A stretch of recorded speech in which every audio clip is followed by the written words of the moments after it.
how your oral health reveals your body's health. It's been said that the eyes are the windows to the soul. I'm not too sure about that, but I am sure that the mouth is one of the mirrors of the body. Stop and think, what exactly is the mouth? Well, it's the beginning of your digestive tract and one of the few internal organs you can see. Because it's so sensitive to imbalances in the body, changes can be seen in the mouth long before they are affecting the rest of the body. What's the connection? Charles Mayo noted, over 90 years ago, that people who keep their teeth live an average of 10 years longer than people who do not. In the Surgeon General's report, Donna Shalala said in her address of 2000, the terms oral health and general health should not be interpreted as separate entities. Oral health is integral to general health. This report provides important reminders that oral health means more than healthy teeth and that you cannot be healthy without oral health. At the University of Alabama, researcher Marjorie Jeffcoat recently discovered that among 120 women in rural Alabama, those with dental infections were 3 times more likely to have premature, low birth weight babies than women with healthy teeth and gums. Why would that be? The fact is you don't get tooth decay, infections, if your mouth is healthy.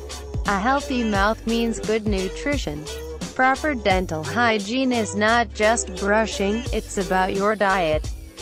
The woman with dental infections simply did not have a good nutritional background, and aside from getting cavities, it was showing up in health of their children. Gum disease. Over 45% of adults have gum disease, but what does it really mean? Hint, it's not about brushing. Almost everyone reading this has been to a hygienist and at some point was told that you needed to brush better because you are still getting plaque buildup.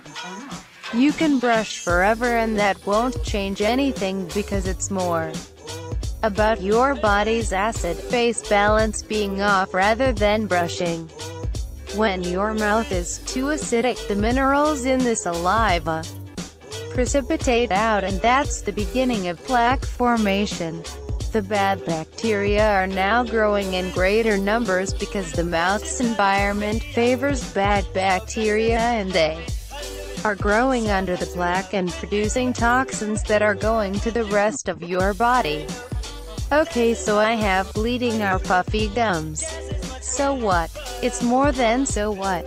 Periodontal disease affects more than just your mouth.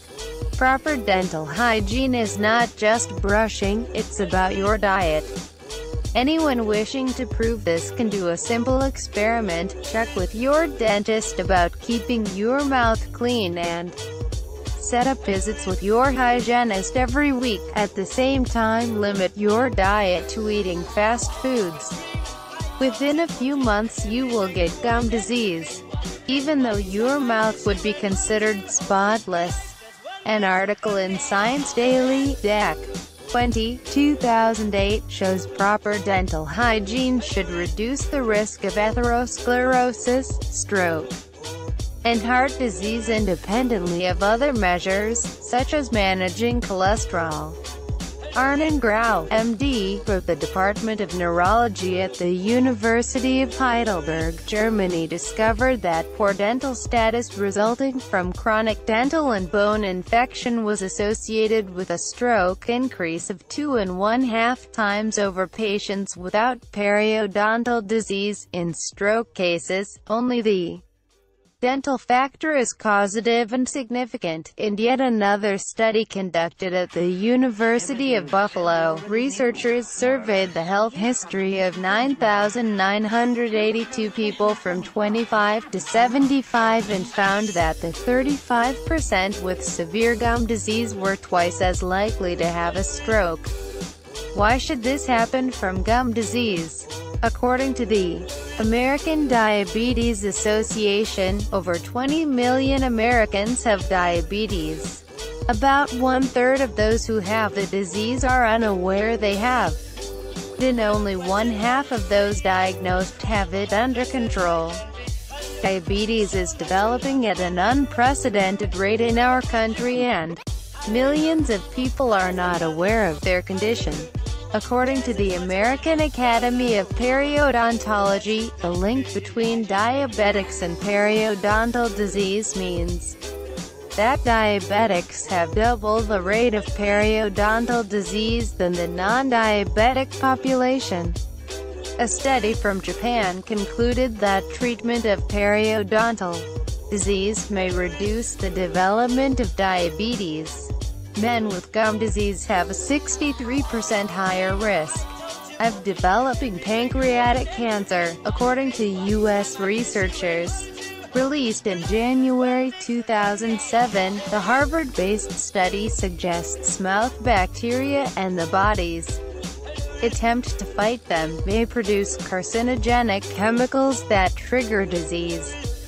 If you think of periodontal disease as one of the first stages of nutritional deficiencies, it starts to make sense.